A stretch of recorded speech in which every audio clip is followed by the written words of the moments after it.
कुछ खबरें आलमी मंजरनामे से।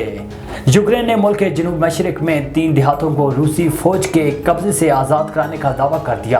गैर मुल्की खबरसां इदारे के मुताबिक सोशल मीडिया पर वायरल फुटेज में यूक्रेन के खिलाड़ियों को डोनेस्टिक के इलाके में ब्लाउदंते और नेस्कोचेने की पड़ोसी बस्तियों में जश्न मनाते हुए दिखाया गया है, जबकि कीव के नायब वजीर दिफा ने कहा है कि मार्का यूका को भी कब्जे से आज़ाद करा लिया गया है। सोशल मीडिया पर यूक्रेन के हामी अकाउंट्स की जानिब से शेयर की गई फुटेज में फौजियों को ब्लाउदंते में एक जली हुई इमारत के बाद यूक्रेन का झंडा बुलंद करते देखा जा सकता है।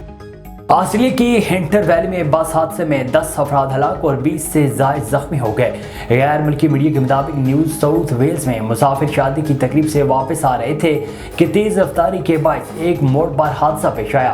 पुलिस के मुताबिक 58 साल बस ड्राइवर को मामूली चोटें आईं। इसे हिरासत में लेकर हादसे की तफ्तीश शुरू कर दी है। हादसे के वक्त इलाके में शदीद धुंध छाई हुई थी।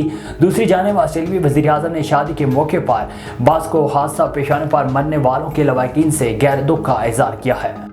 सऊदी दारुल-हुकूमत रियाद में अरब चीन 2 रोज़ा बिजनेस कॉन्फ्रेंस के पहले रोज $10 अरब के 30 सरमायाकारी मुआहदों पर दस्तखत हो गए।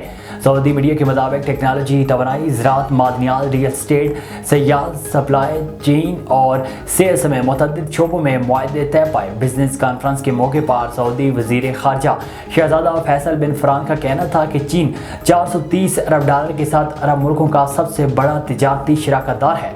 चीन के साथ मिलकर सनअतकारी, साइंस, मवासलात और ग्रीन टेक्नोलॉजी को फ़रोग़ दिया जाएगा। सऊदी वज़ीर ख़ारजा ने बिजनेस कॉन्फ्रेंस में अरब ममालिक और चीन के दरमियान शराकतदारी और ताउन के फ़रोग़ पर जोर दिया।